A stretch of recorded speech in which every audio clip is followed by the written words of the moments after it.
So we're back with the El Camino today, and we're going to be installing a fuel pump. Now, I picked up a cheap one from AutoZone. It was like $22, and it come with gaskets. Usually you buy one, it don't come with gaskets, but I picked up a Felpo gasket just in case, because I prefer those gaskets over the cheaper ones. They seem to last. And the fuel pump is this. I'm going to be installing it. So let's dig into it. And there's a deer next to my dog, and well, they having a conversation if you can't hear. So take a look on a small box Chevy. If you still got the factory fuel pump, depending on years, some's in the tank. We got a manual. It's 2 bolts right here. So all it does to take off, sometimes you got a 3-line one with a return back to the tank. This one does not have that, so we're just gonna go ahead and pull this off, just like so. And it's gonna leak a little gas. Or maybe we'll leave that on till we're ready to put the other pump on. Now, you take a line off here with a wrench, depending on what line you got. It will depend on the size. Sometimes a little penetrating oil. Do not strip that, because then you'll have a headache. So I'm gonna go ahead and get everything loose, and then take these 2 bolts off here, and this will pull out. And you got a little thing in I'll show you once I get it off. So this was 5/8. This line here was. I got that broke loose. I'm just going to move it out of the way. These are 9/16. Let's put that on there. We'll lose a little gas because it got suction on it. You know, so be expected. Now we're going to take 1 bolt out, and you can put a longer bolt. I'll show you just a second. Let me get this on out of here. This is 9/16, like I said, and I'm sorry for the dogs barking. No, I don't like the deer. The deer's visiting anyway, because we got all kinds of mulberries and blackberries right now that it likes to chow down on, and it really don't care. Anyway, there's a rod behind this, and there's a bolt hole right here. And you can usually want to bolt through this. It's a little bit longer to hold that rod, and usually the fuel pump bolt will work. So let's see.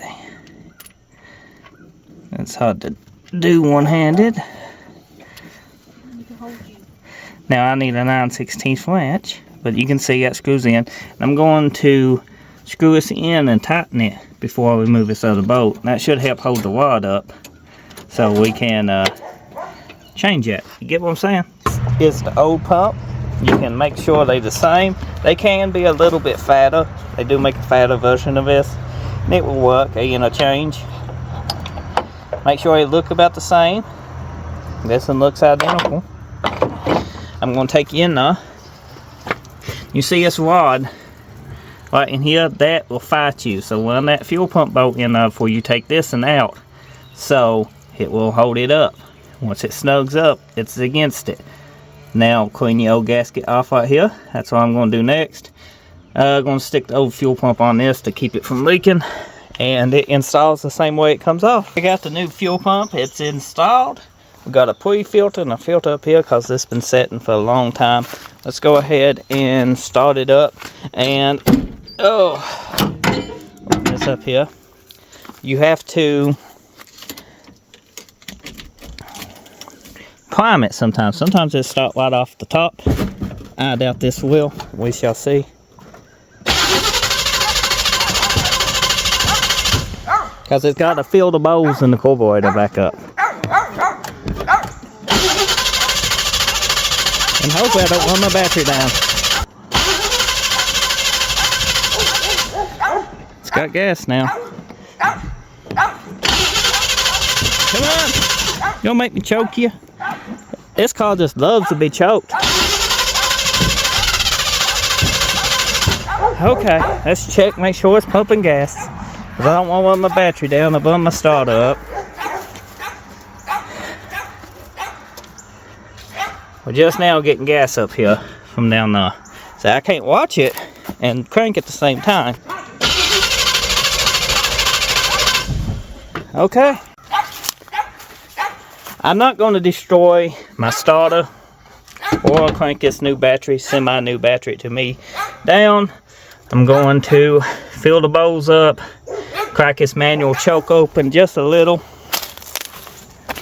and climb it. See, nothing coming out of the carburetor. Yes, doggy, I know I'm starting my car. You can calm down. Calm down, the deal is gone now. This is always the fun part. Fill these bowls up.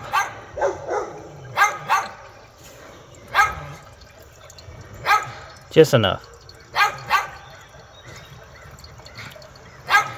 Carburetor on this needs rebuilt. And just hear it go right down that stroke. As you pour it, because the floats stick on it.